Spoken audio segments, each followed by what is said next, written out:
Oh, there we go. Okay, amazing.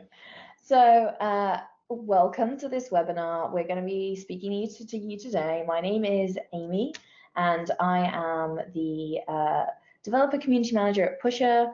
I'm Redbox Projects on Twitter if you want to get hold of me in any capacity, and I'm based in London.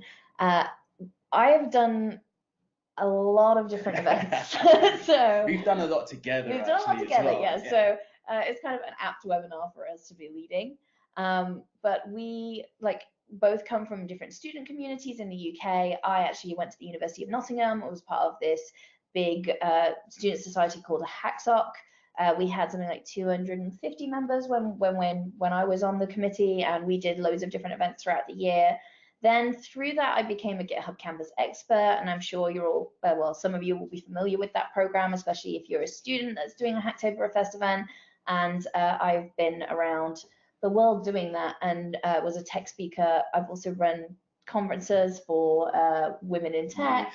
Yeah, and actually tomorrow I'm flying to Orlando to speak at Grace Hopper. So nice. We have this wild life of organizing. My name is Nathaniel, and I'm a developer evangelist at a company called Twilio. And so my background, I also started in the student community scene, running lots of student events as part of Hacksmiths, which is the tech society at Goldsmiths University of London. And that's how we met. We were sort of both running events in the UK, going around so many different events, visiting events, speaking at events, and then eventually I also became a Twilio champion and then started working for Twilio recently as a developer evangelist. So kind of full circle in that. So I've also run a lot of events and I love going to them. So I think that gives me a bit of information that I can share with other people as well. And you can find us online at Twilio. Oh, sorry, at Twitter, on Twitter. Yeah. Sounds so similar sometimes, I get mixed up. You can find us online at Twitter. I'm at Chatterboxcoder. And as I mentioned, I'm Redbox Project. So if you want to message us or tweet us, that would be great. We love hearing from people all the time and are happy to answer any questions.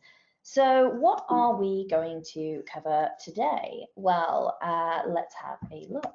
We're going to look at why should you run a Hacktoberfest event. And also we're going to talk about who a Hacktoberfest event is for. We're going to look at where should you maybe run a Hacktoberfest event. And what are the things that you should include in your Hacktoberfest event. And then finally, we're going to cover a little bit about nice to haves versus must haves, which is really important when you're an event organizer and considering the things that you actually need to provide at your events. So what we're going to do also is we're going to talk for a couple of minutes, about 15-20 minutes, and then we're going to hand it over to you in the audience to ask us any questions. So if you have any questions over the course of this webinar, feel free to pop them in the chat and we'll revisit them at the end, and also feel free to add any other ones at the end of the webinar. Yeah, absolutely. Feel free to just pop them in as they come up and we'll get to them at the end of this session. So let's start with why you might want to run a Hacktoberfest event in person. Why?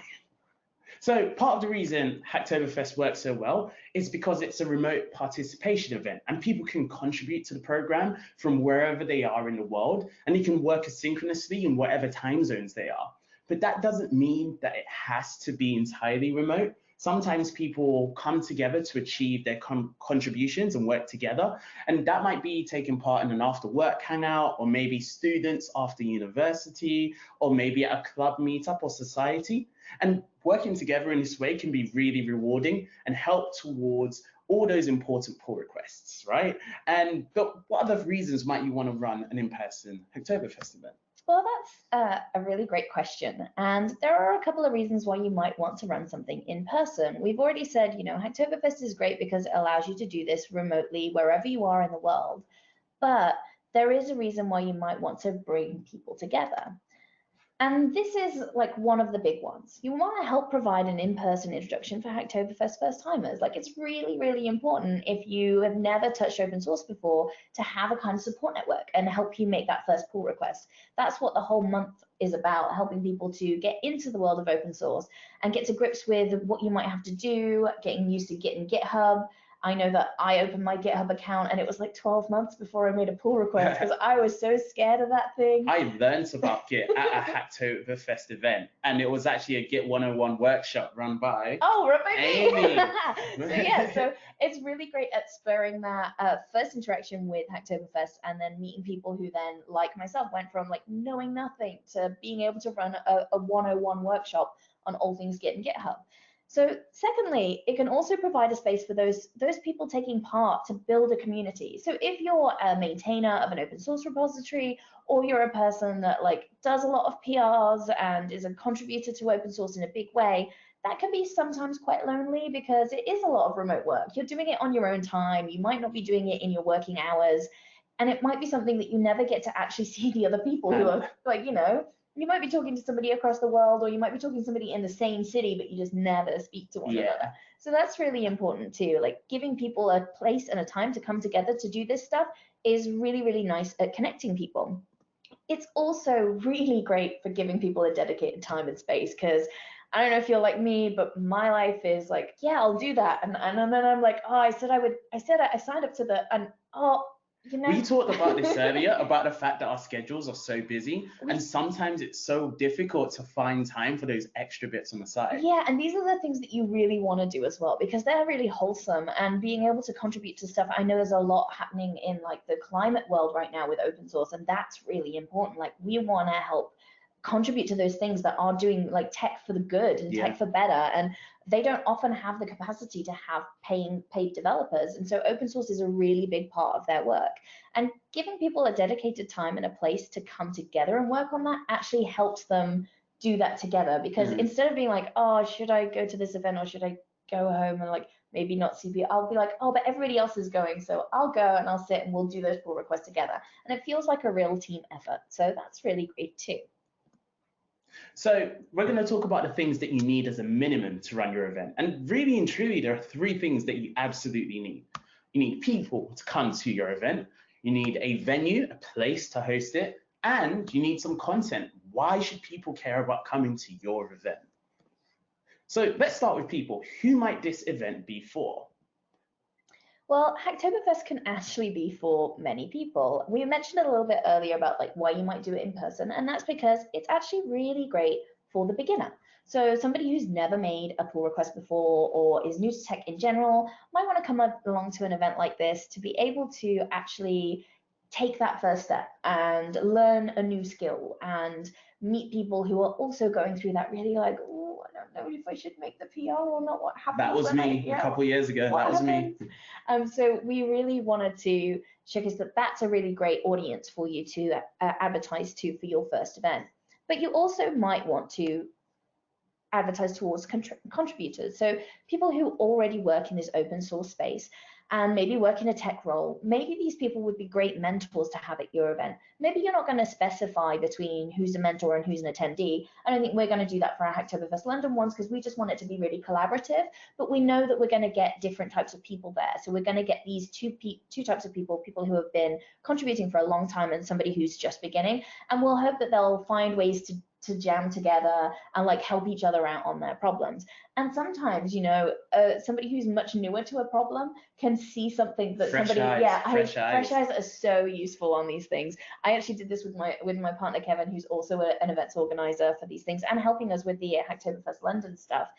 We were working on a problem the other day and I was like, well, what does this bit do? And he's like, did not see that. So like it really, really helps.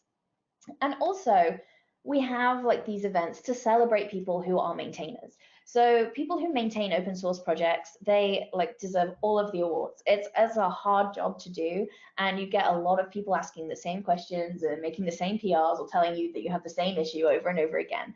And these kind of people could actually give an entire presentation on how to do a good pull request. Yeah. And they're kind of the people who might come to your event and host a workshop or speak, or they might just come along to meet the people who maintain their repositories because that is so nice to do. Also, being a maintainer can often be a thankless task. You do so much grunt work, and sometimes people don't necessarily appreciate it. So it's so nice to have a place and a time where you can really celebrate them. And it's not just a place and a time, it's a whole month. Hacktoberfest is a whole month to just say thank you to these people in big ways. So if you meet a maintainer at an event, be sure to say. Give them like, a high five. Yeah, yeah, definitely. Okay. So, what are the different ways that people can get involved? Well, you can create an event that is invite only and share it within specific groups. Now, this works for very, very well for smaller events and events that maybe want to focus on providing a space to a specific type of person. So maybe you might send out email invites or post an invitation into a Slack channel. And for example, when I was at uni, we ran a lot of these every year. For all the people who were new to uni. So university starts right about now. We've got Freshers Week. And oftentimes we'd have people who were just getting started in their sort of tech careers, and we'd often run events. And those events were really focused on beginners and people who were new to Git. And sometimes even people who'd been at uni for a while but never got to grasp with how to make pull requests and how to contribute to open source. And it was really nice. It was a really nice time to bring those people in. And also it was great to use it as a way to meet new people in our university community. But then you also might want to have a wider open event. And you might do an open call for participation. And this works great if you're maybe doing a series of events or one large event where you want as many people as you can. And you can post on Twitter or places where devs go, like dev.to. Absolutely. And sorry to butt in. So for example, we are hosting Hacktoberfest London and we spoke about it. So we posted on Twitter and sort of sending it as everywhere as we can so that all developers inside London can all come and visit our event. Absolutely. And don't forget this slide to host your event, like add your event onto the list on the Hacktoberfest website. So this is where you can get like the maximum visibility to everybody that signed up to Hacktoberfest can see this, and you should add that there and make sure that it gets like signed up to the list. Our 4 are already on there, so we have 4. We're being really ambitious, aren't we? We're running 4 Hacktoberfest events this year. We'll be running one at the Twilio office, one at my office here at Pusher, and then we will also be running one in the Microsoft Reactor and at a place called the Ministry of Startups, which is just super cool. But like the Ministry of Startups, which is where my partner's business Underland is based out of. So we're trying to give people different spaces, different kind of fields to go to on different nights of the week as well. So it's not all like restrictive, like, oh, every Tuesday I'm busy, so I can't go. And then the Hacktoberfest event at the Reactor is actually going to be a day-long event where we're going to treat it more like a hack day and have people come along to that too. So if you are in London, please do sign up to those, and you can find them on this great site with all of the events listed. Definitely recommend this site. So funny story today in my office. So we are running a Hacktoberfest event at the Twilio office in London. And I posted about this in the group Slack, but today someone who sits like 3 desks behind me just out loud said, oh, wait, we are running a Hacktoberfest event in this office. He'd gone onto the Hacktoberfest website and seen it. And it's so ironic because I told everyone that you got. So definitely post your events on the Hacktoberfest website so you can get some free promo. Yeah, devs will see this first before they even see our messages. So, okay. So if you're going for an open ticket source sign up, just remember that there's the rule of thumb around sign up. And this is when we deal with this word called attrition.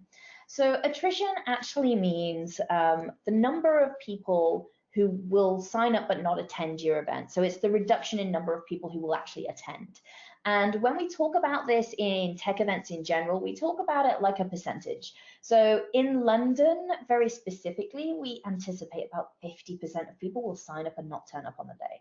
So that's on most free tech events. Obviously, it changes depending on whether you have like free events or other things happening, what kind of speakers you have, what kind of workshops you have, whether it's really in demand. But we expect 50% of people to just not show up. So what we tend to do is bump up our ticket sales by 50%, so that if we're expecting 50 people, we do it by 100. We'll sell 100 tickets because we know that we're going to lose 50% of those people. But sometimes the figure is actually less, so don't worry and don't base it on that figure. Speak to organizers in your area really to know this figure for like just a more accurate reading.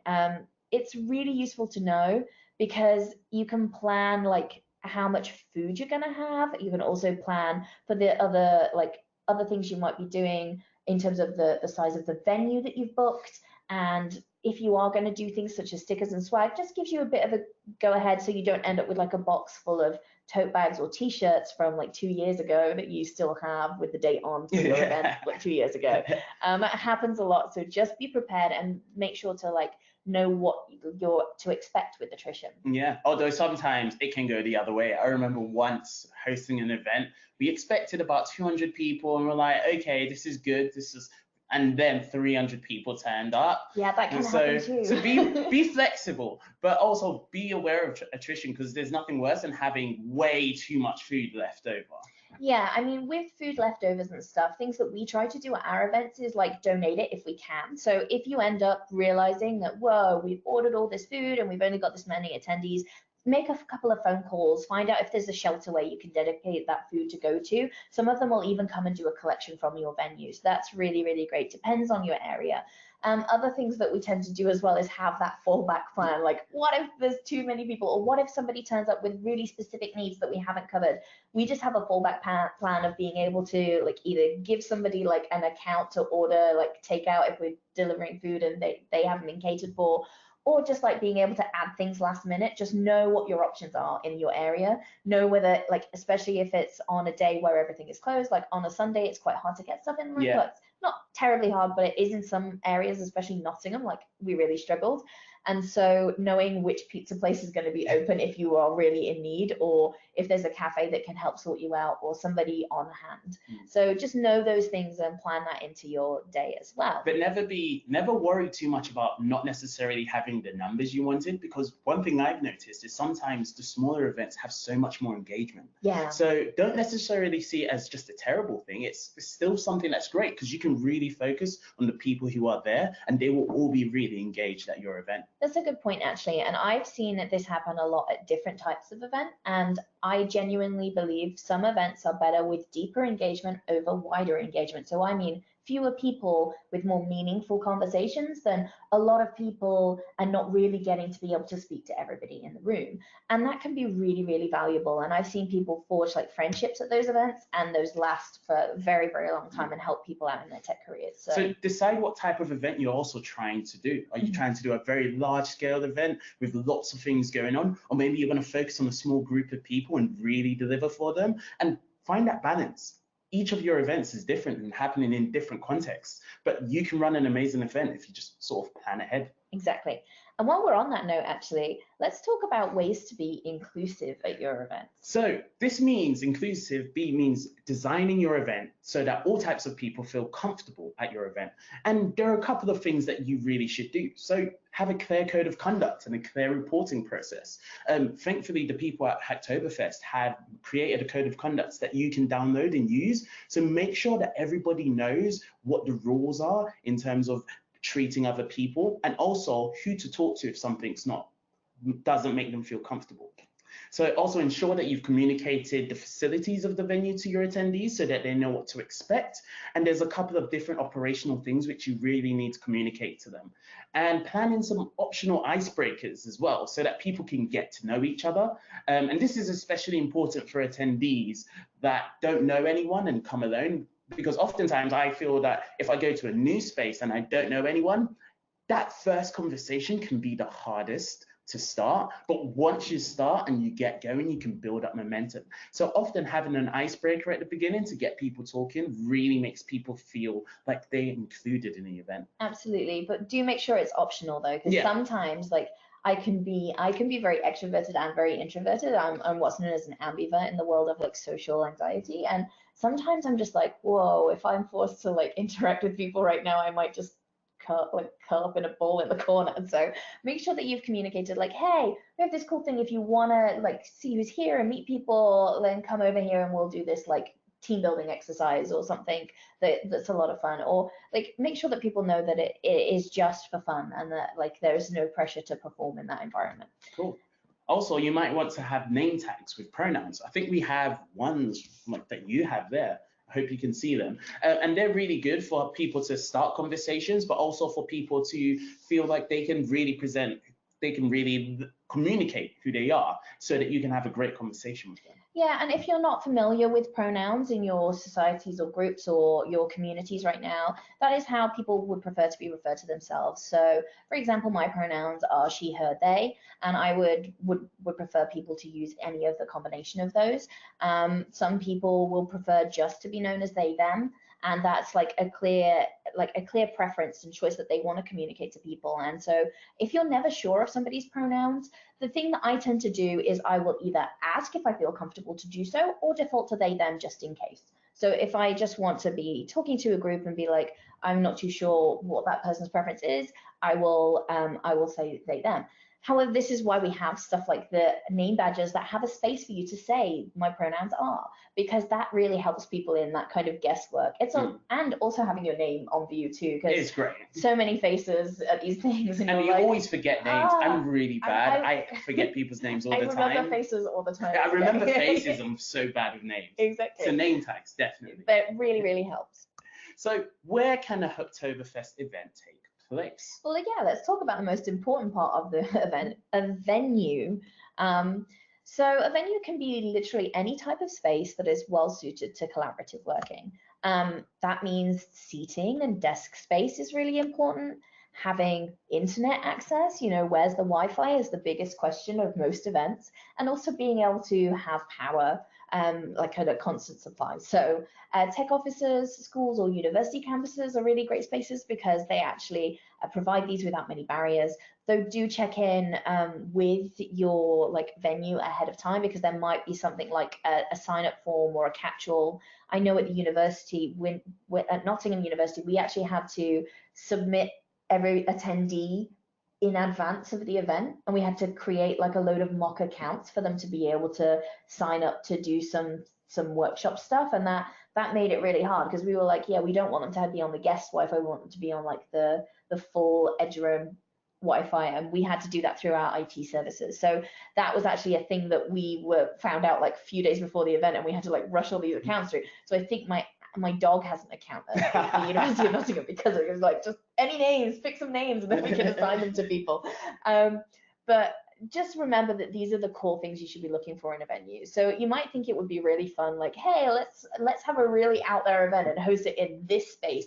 Let's do Hacktoberfest in the park. And it's well, that can be fun.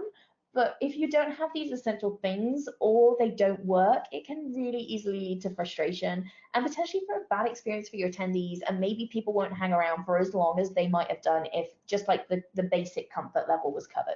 So just remember that and focus on your attendees' experience. So we've got this handy checklist of things that you should consider about your venue. So how do you access the building? Do you need to provide guest names in advance to security or to the reception? And what about accessibility? Is there step-free access? And are there lifts for folks who need them? Lifts are what Americans call elevators. Yeah.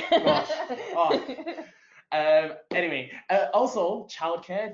Is there childcare provisions available there?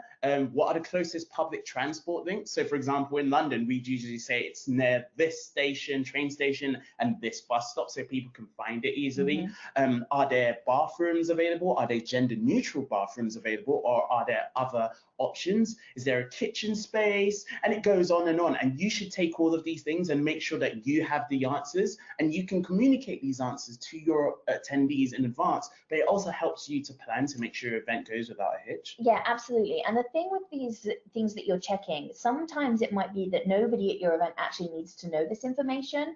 And I get a pushback a lot on oh, well, we don't have anybody who needs childcare. And I'm but when you know that there's resources, you know that you don't have that barrier to somebody. It could be that somebody landed on your webpage and said, well, they haven't listed where, if there is childcare or if there is a nearest childcare available. And knowing that is having this deck of cards and being able to be aha, I actually have info on that for you. And if you want to attend, you're welcome to. Here's the nearest place that you can go to. Here's a place that's open on the day that we're running the event, or here's a couple of options. And stuff like the emergency service access, if you are running something on a university campus, there are different rules for emergency services. You can't just dial 999. You have to go through your security point usually. And you don't find that out until you're running an event on campus. And that's a really big deal. And you might think, well, I'm not going to have an ambulance at my event. But I can tell you, I've run 3 student events and I had an ambulance at 2 of them. Ooh. So it happens, and you can't plan for that kind of stuff. So just make sure you have all of those information and have a cheat sheet for your organizers. Sometimes have that information communicated widely to your attendees as well, but have people who know this information or can easily find it just in case. Especially with your team. So what we often did when we were running events is we'd have sort of a sheet where everything lived, so that if anything happened to me or one of the main organizers, anyone else on the team could pick up the sheet and know where to move on from there. Absolutely. And we call that bus factor Yeah. in the UK. I don't know if people call it bus factor everywhere else, but like it's like how many people would have to be hit by a bus before your event can't run. And the more people that is, the better you are to have a very successful event, because everybody knows the score and where to go. And hopefully, like touch wood and all the luck in the world, nothing will hopefully happen. nothing bad happens at your event. Exactly. But be prepared. But be prepared. Oh, Be Prepared was my favorite song from Lion King. Oh. Sorry. Total aside. But continue. Okay. So we've discussed like the bare essentials, but maybe there's some things that you can actually communicate to attendees and any speakers like way ahead of the event as well.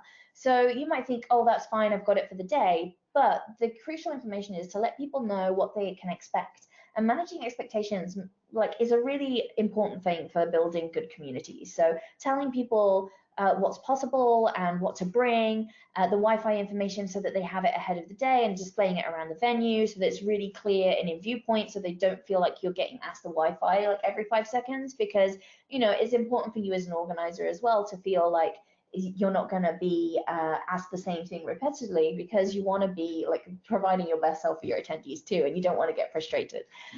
There's also things like telling people what to bring. Like, do they need their laptop and charge cables and adapters? Are you going to actually have loaner laptops for folks that don't have their own machine, and communicate that if that is an option? Because for some people, in fact, a lot of people, having the latest MacBook or having like a machine that like is capable of doing like heavy lifting programming that they might need to do at a Hacktoberfest event, that can be like a real big barrier, because like some people might not be on a machine that can do that. And I've had people turn up with, say, like a very basic Chromebook, and they couldn't do the thing that they needed to do because there wasn't an option. I think it was like Git couldn't run on it, or there was something. And we were like, well, we actually have a loaner laptop, and you can just borrow ours. Like, even if it's just your organizer's laptops and you put them in a pool, some people might use them, they might not. But just having those options available is really important for people. So, and speaking of technology, you might want to also offer remote participation. So some events, they will have an in-person event, but that people can join virtually as well. And you might set this up, but you need to also be aware of the equipment that you need. So oftentimes this works really well in tech offices that sort of already have video conferencing set up and stuff. But you need to think, what do I need to make this possible? And what kind of experience will remote attendees expect? Because there's no point just putting everything online and then people who are remote attendees not really getting the full experience. So make sure you do things to make them feel included as well. Absolutely. So let's talk about the final part of the equation, which is what should you actually include at a Hacktoberfest event? Like, what does a successful Hacktoberfest event look like? Well, first of all, before we go any further, there is a huge amount that DigitalOcean have already done on this, and with previous Hacktoberfest attendees and sponsors as well. And that's really amazing that you have this event kit and resources available to you like straight off the bat. So you can find assets for the event, for websites and posters, and like the great artwork. We're in love with the aesthetic this year. Like, it's the design is so good. Beautiful. So good. So you can find assets of that design to be able to reuse them in your event. And you can also find step-by-step instructions to help you design your events from scratch, and things like resources for workshops, like where do I go if I want to know how to run a Git 101, and frequently asked questions as well. So you can like go through all of that. But as for what you could include on top of that, well, that's totally up to you. Like, you're the event organizer, you know your community, you know why you want to run this in your area, so you know what kind of content people might like. And you can always do a thing where you poll your audience as well. Like, you can ask that question to your community and say, what would you like us to provide at this event? That's a really nice way of making people feel like they're part of the decision making as well. But in terms of a couple of ideas off the bat and things that we're planning to do with Hacktoberfest is have invited guest speakers, so on a related topic or something just for fun, like have somebody who comes and speaks at the event, and that might also help you kind of raise the profile of the event as well, especially if you've got somebody who is a well-known tech speaker or something like that, or somebody from a big company that people want to hear from and they want to hear their take. We're running our event at the Microsoft Reactor, And certainly like over the years, Microsoft and open source has been like a wavy line. And now they're in GitHub, like it's a much like it's going straight up. And that's really good. So people will want to hear perhaps from the Microsoft people about what they're doing, and we're going to try and organize some of that. So you might also want to do workshops. So if you remember, Amy was one of the people who taught me about Git. Git 101. And it was a workshop that she did. And these are really important for beginners. So things like an intro to Git, intro to GitHub are really good for the first time attendees and for them to make their first pull request, because it can be quite intimidating. But you can also include workshops on other topics like documentation, triaging issues, creating pull request templates for your repos, creating demos and sort of example code as well. That's one of the workshops that I'm going to be giving at one of our events. Yeah, there's so much that you can actually cover. And there's also things that you can do like panels. So perhaps you know that you're going to have a couple of experienced open source maintainers or contributors come to your event, and you might want to be like, hey, would you mind just joining like at the front at the beginning, very low key, like a half-hour Q&A about contributing to open source, where you got started and how it's been for you up to now, and like what your progression has looked like and how it might have helped you in like both your career and also in your personal learning goals. So that really, really helps. And knowing people and seeing people who like being able to be close to people who are open source maintainers is a really, really cool thing to offer to your attendees. But just consider it in a way that it aligns with your event. So all the content that you should be providing should be like meeting the expectations of your attendees and your event goals as well. So don't forget that you're providing this event as a space for people to come together to work on Hacktoberfest. So really, if you fill the day with a lot of content that detracts from that, like that can be pretty like difficult. So just remember to focus on that. So you've got all of this content, and let's talk about scheduling it. And a good rule for a Hacktoberfest event is to treat it a bit like a hackathon or a hack day. The main goal, the reason why people are at the event, should be to work on pull requests collaboratively. And all the content that you bring together, it shouldn't distract from this altogether. So you can make the additional content optional or limit it to under 15 or 20 minutes so that it will be a non-optional part of the event that people can go to and learn something and then get back to making those all-important pull requests. And also prepare it in a way that they can check on it at a later stage. Maybe they're working right now and maybe they want to get that, but they want to go to that thing that you're running, but can't do it right now because they're in the middle of something. So maybe if you want to provide the slide decks for a talk online, or maybe email attendees with links to the resources that were used after the event, and maybe even recording talks so people can watch them later on and you can share them. Yeah, absolutely. If you're in that privileged position to be able to capture recordings, perhaps you're working from a tech office that has the facility, like both Pusher and Twilio we have the Zoom rooms set up so we can record anything that's happening in any of those rooms at any time, like quite easily. And all you need to do is like speak to your venue host and say like, is that possible to access that system? Because it would be really nice to provide that at a later date if possible. And yeah, just make sure that it is all aligning and that you are like letting people know that, oh, don't worry, if like help people feel like not like, oh, I don't want to miss that, but I also want to do my work. Like help them understand that you can actually totally ignore the content if you want to. We will provide ways for you to get the benefit, the value from that later on. And also, don't forget you can just have some things for fun. Especially if you're going to have a longer Hacktoberfest hack day. Include like lots of different things for people to take short breaks and have a bit of entertainment and joy throughout the day. So creating space for people to play games or socialize and take like meaningful breaks in their work, it really helps create like these little pockets of fun that happen throughout your event. And you can guarantee like, I think Joe covered this in his webinar last year, but like there are times that there are things that people will remember from your event, and it's very unlikely to be the food that they ate or the sticker that they got. It's all about the experience that they had. You're not trying to give people swag or food or like that's not valuable beyond the moment when they first get it. Like what's valuable beyond that is the experiences they have Memories. and the people that they meet. Like the fact that I taught you your first Git 101 workshop and now we both work in different tech companies, but we still have a really good, strong friendship and we remember like meeting at those first events. It's really, really cool that we have that.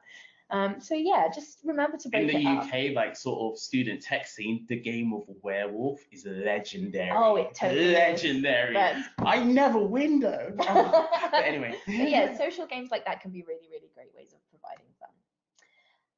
So that's all the time we have for today in terms of presentation. But there's something really important that we should talk about. And that is, so before we open to Q&A, we're going to talk about the balance. So you've got all of these things that you can run at your events. But you need to find a balance between the nice to haves versus the must-haves. Now, the nice-to-haves are all the things that we spoke about, so sort of all the extra content that you might have, but you need to remember the three things that you need are the people, the place, and the content. Those are the things that you need to focus on, because if you don't have one of those three things, your event might not necessarily run so well. The others are really nice extras. Yeah, and just remember that, like, whilst there are high expectations in, especially in the tech world, you know, there's quite a lot of privilege in the tech world, and so people like expect quite a lot from a tech event, especially because you have big companies that throw money at big events, and then like, how do you live up to that as a community event, right? Like, there are just things that you don't actually need to provide food or swag to have a successful event. But if you want to, here's like the list. So food is one of the things that you can do. We always like try and stay away from like the cliched tech food. Pizza and beer is not like sustainable for everybody. Remember to always check as well with dietary restrictions and dietary requirements. I actually just use myself as a model because I have every dietary requirement known to man. Nathaniel's laughing because he knows how long the list is. The people who provide our food in the office actually have like a list of like everybody's dietary requirements, and next to my name it just says see PDF. Like, my list is that long that it's another list. But it is really important as well, because there's nothing worse than someone turning up to your event and there being nothing that they can eat. And that happens. I remember once actually we ran some vegan only events, so all the food was vegan and all the food was gluten free, and the best feeling was when someone came and asked me, what can I eat, and being able to go everything. Now, you may not necessarily want to run a vegan only event, but really think about making sure that everyone there can find something that is good for them. Absolutely, and you might even think about the ethical considerations as well. We spoke a little bit about what are you going to do with your food wastage.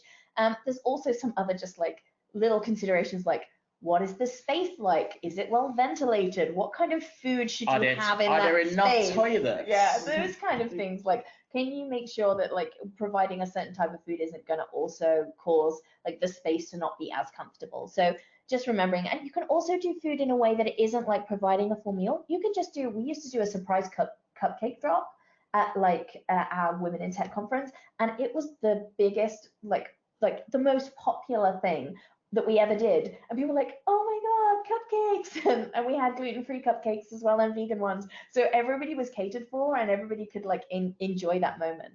Another note food-wise is drinks, like both non-alcoholic and alcoholic. We prefer to run dry events in the UK, well, as organizers ourselves. Our events, we prefer to run dry events, just for many reasons. And really just consider, if you are going to have alcohol at your event, like what value does it provide, and when are you going to plan to offer that from and to, like, because you might not want to offer it right from the beginning of your event. You might want it to be like, now we've done the hacking, let's have a nice social at the end. So just remember, like, there are ways to manage that too, and there's quite a lot of sensitivity to consider around drinks. Also, your venue, make sure if you are going to have alcohol at your event, make sure it's okay with the venue, because that can be a thing that people can trip up over. Exactly. The Microsoft Reactor especially, like, if you need to, if you're going to have alcoholic drinks, you need to also book their securities team, and that's extra team members, that's extra costs. So you just need to remember that those things are important as well, and there's like lots of rules and restrictions around them.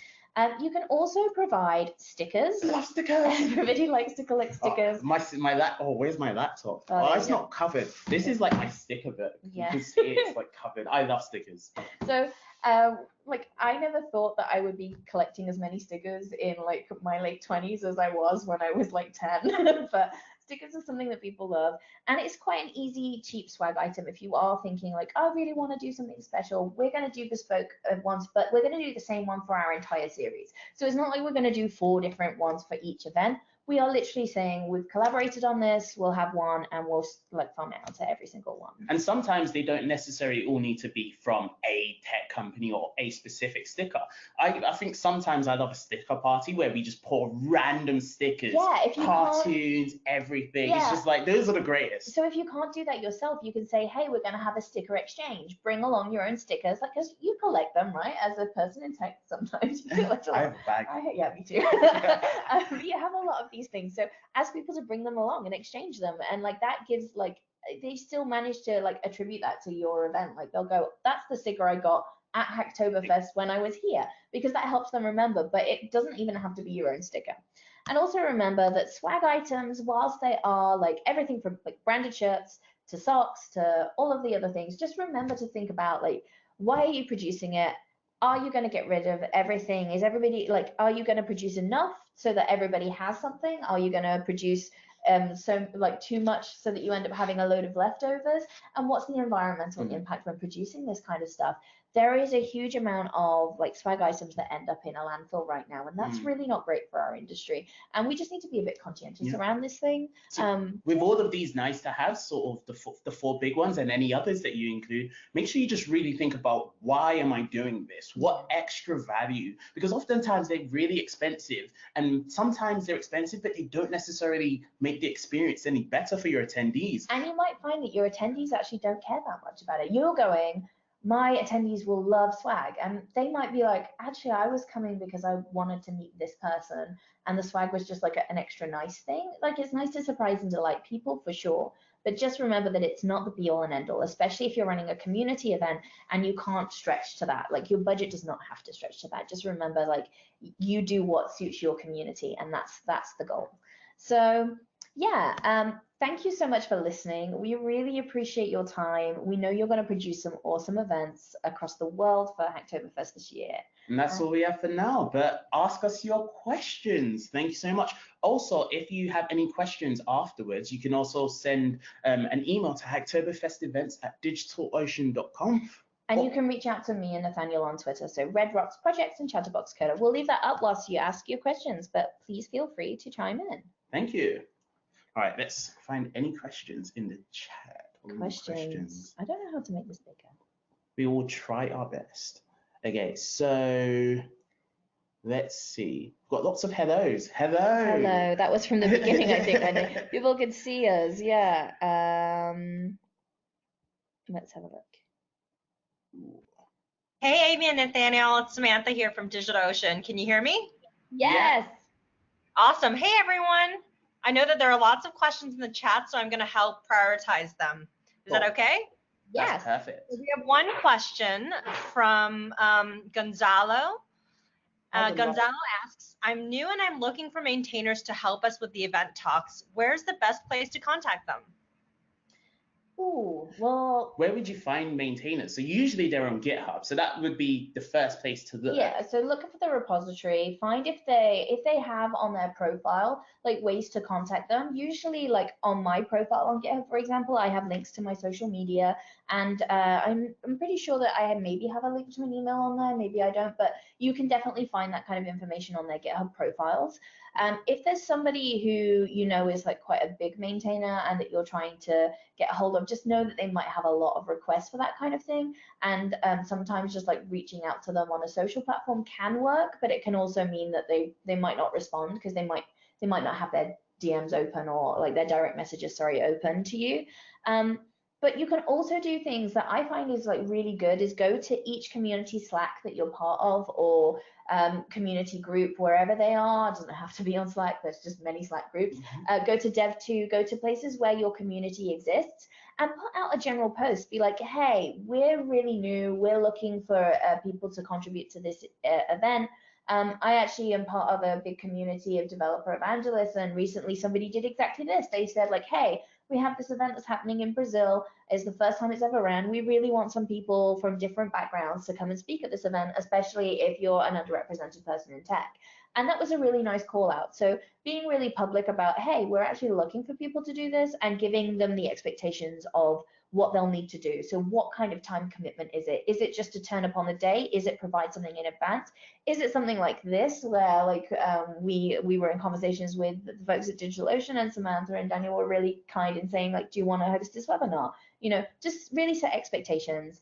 And hopefully like people will come to you more than you have to reach out to them. If you really do want somebody specific, try messaging them through a social platform, and yeah, like try going that way for it. Cool. Any other questions? Let's have a look. Cool. That's a great answer. Thanks, team. We have another question from Natalia. She's asking, we were thinking of getting some leaflets out to our community since we do a lot of talks now to advertise Hacktoberfest. We didn't find any leaflet templates in the pack on the website. Can DigitalOcean help with that or send some? I think like the beauty of the assets that are on there is that it really lets you be creative. I was going to say that as well. I'm pretty sure that you might have somebody already in your community who would love to do that for you. Because there's so many people that you know that are really good, have hidden skills, and they may really want to do some design work. And it's sometimes worth just putting out into your community, especially if you have a community of organizers, say, we need someone to design a leaflet. We have the logos and we have all the assets, but maybe I'm not good. I'm terrible at design. I think you did a great job on our sticker this year. I need guidance. But then just reach out and ask other people. Would anyone be open to helping us with design? Or maybe like me, you're not so confident in your own design abilities. Maybe have some people that you can soundboard off. Maybe they don't have the time to design it, but you can design it and say, tell me what you think. Absolutely. And maybe just also when you're designing a leaflet, really think about the core things that need to be on that. I often get emails and like people requesting sponsorship for their event and they don't even include the date. And I'm like, how do I know if I can attend this thing and help you as sponsor when I don't have like the basic information? So even if you can't do like the most stellar job on the design, just communicating like, it's on this date, it's at this location, why would I want to go? Like the motivation. And that's like all you really need. Oh, like just like the three things, what was it? People, place, and content. Yeah. That's what needs to be on your leaflet. Why those people, why this event is good for those people, where it is and when, and then what else they can expect. And oftentimes, yes, you would like to have an amazingly designed leaflet, but that's not necessarily always the most important thing. Really good content and being able to point people in the right direction is the most important thing on your leaflet. And remember, back in the day, people would just like handwrite something and photocopy it. Or stand on a box and shout. Yeah, exactly. So it just works, right? I have the perfect follow-up question to this from Rami, who asks whether they can print out logos and shapes for the stickers from other companies. Thoughts? So what happens a lot, and I know this from being a GitHub campus expert, is people often like go, oh, we'll just put the GitHub logo here or this or that. And often like times big companies, including my company and Twilio and GitHub, they'll have a page about usage of their logo. And it usually is somewhere like in the website. / brand. Yeah, something about brand or assets. And it tells you like what can you actually do. There are rules about like if an event isn't officially like a partner of something, then you can't like just stick that logo on a site. You also have rules about like specifically which ones to use depending on which part of the business is sponsoring you. So just really do remember like those things as well. Yeah. Like there are rules, but it's like as long as you pay attention to them, it's like you should be able to produce stickers. And also, if you're not sure, ask. Yeah, that's exactly what I was going to say. Reach out to someone from that company. Now, oftentimes companies, they like their logos being on good events, right? It's just free press. They love that you love them. Yeah, so but do ask, because there may be sort of rules and reasons why they can or cannot have. If somebody, for example, were to reach out to me and be like, hey, so I got this pusher sticker from this event, and I was like, I've never seen that before. Yeah, exactly. Okay. Like if somebody asked me a question directly about your event because you put our logo on it, I can't help them, and that makes it really bad experience for both them and like for the people that you're like trying to like get the attention of as well. So just remember that it's always best just to reach out to somebody.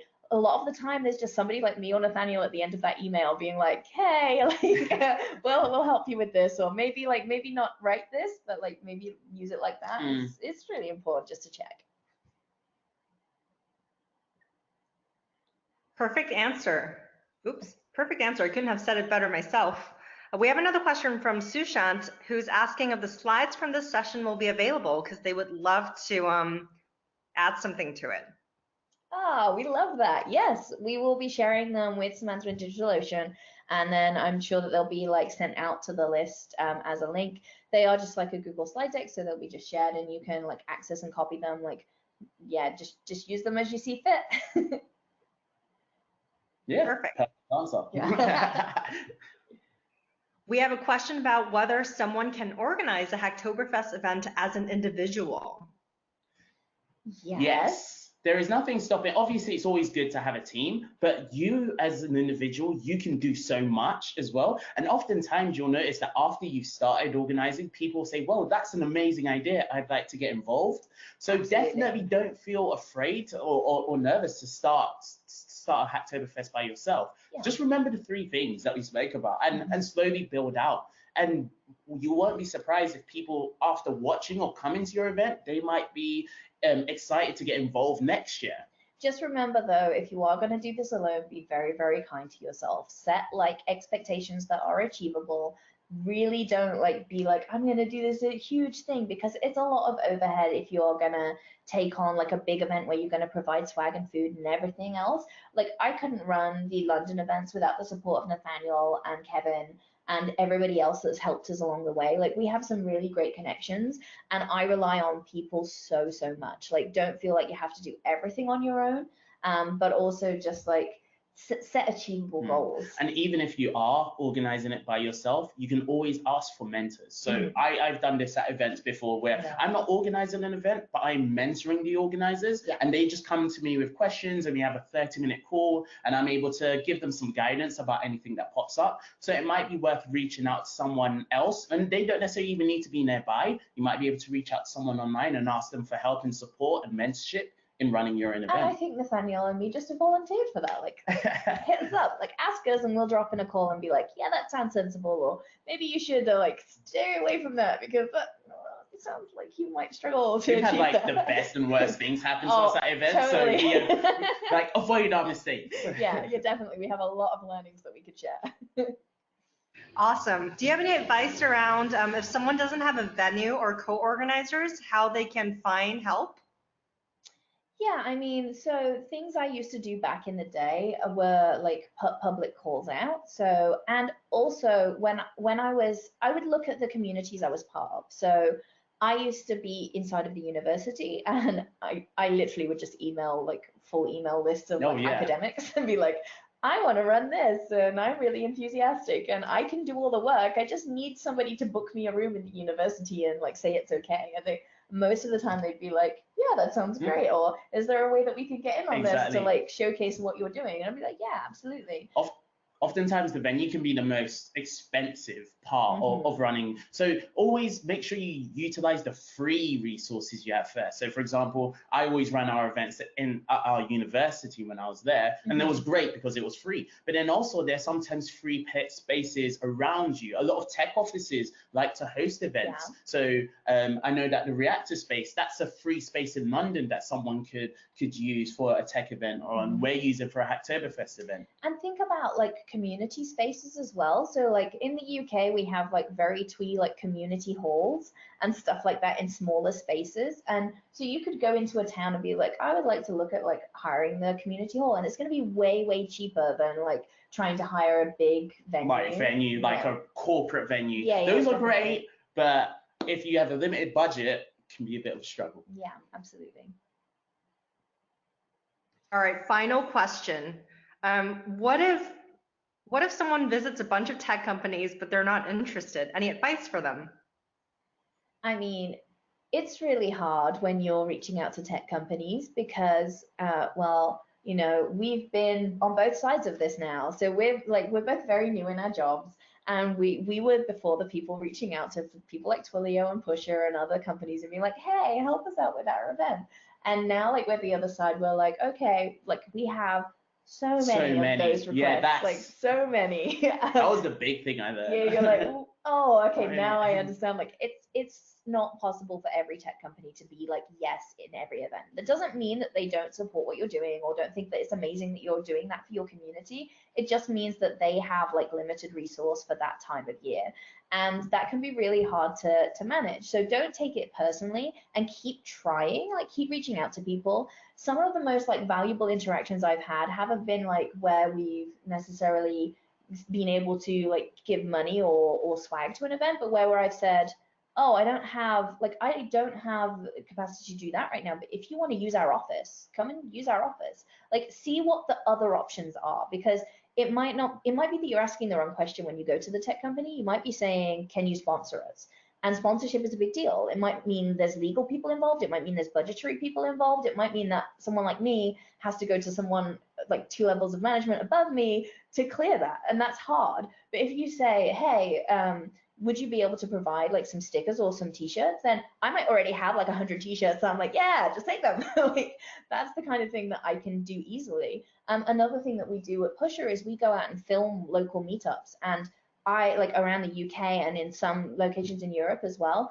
And I have more capacity to be like, I'll send a film team for you than I do to say, I will give you money for your event. Like, so there is just like asking the right questions and keep trying. And also always maybe ask, what can you, so sometimes if there's a no, don't just take it and walk away and be like, oh, they don't like me. There's always room to negotiate. There's always room to negotiate. So say, okay, but would you be able to do this? Maybe just something much smaller. Or would one of your engineers or somebody who's interested in open source be interested in coming to our event? Yeah.